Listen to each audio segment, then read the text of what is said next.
The White Album at Amazon.com. Please welcome a very funny guy, Lewis Black.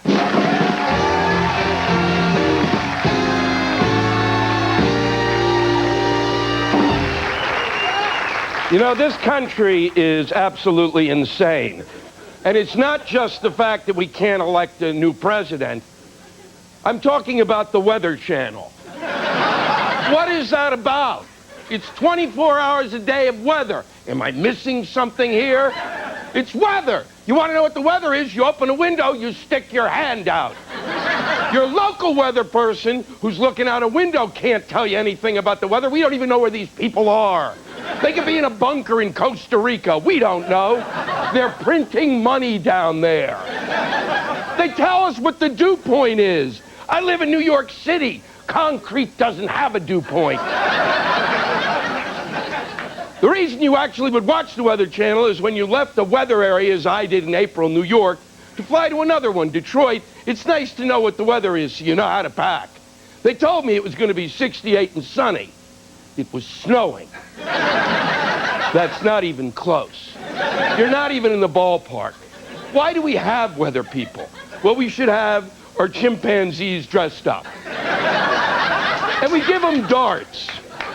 And they throw it at the dartboard. And it's 8 and 7 is 15 and 20 is 35 and 18 is 53. The chimp says it'll be 53. And then you'll go outside and it'll be 92, but you can go, well, what are you going to do? The weatherman's a chimp.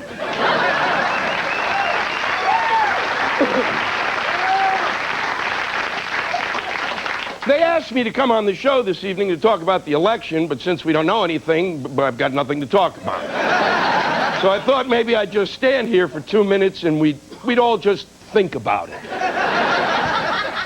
Voting was brutal yesterday, though. That was horrible going into that booth. Standing there, it felt like hours, trying to figure out which of the jackasses I disliked more so I would know which one I should vote for. And in New York City, it was even worse. They had an insult to injury. We had to vote for a senator. We had a choice between Lady Macbeth or a 12-year-old.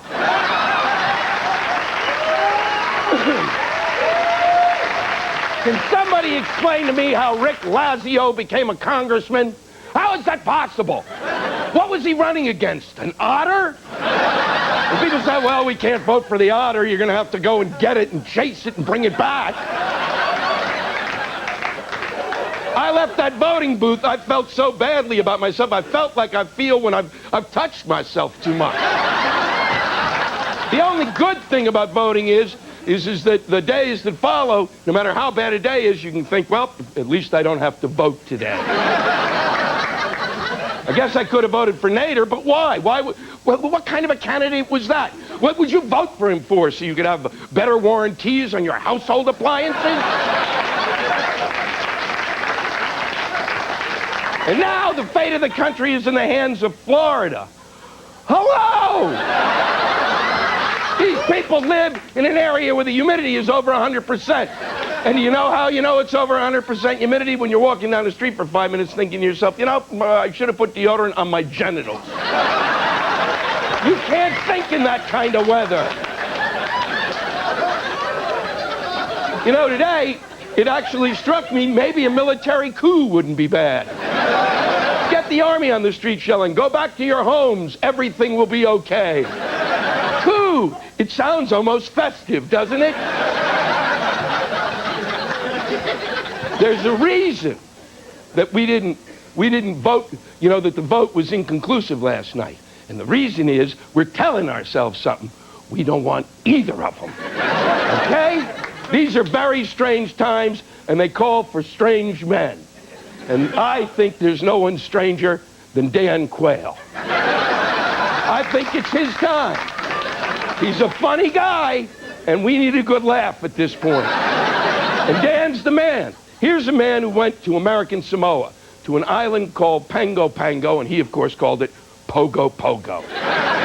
He said to the Samoans, whose culture had been there for years and years and years, he said, you all look like happy campers to me. Happy campers you are. Happy campers you've been, and as far as I'm concerned, happy campers you'll always be.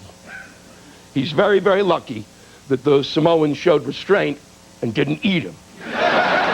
which would have been the correct response. I say, Dan Quayle, his time has come.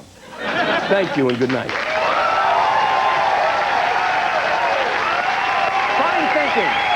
Great job. Louis Black, everybody. We'll take a break. We'll be right back.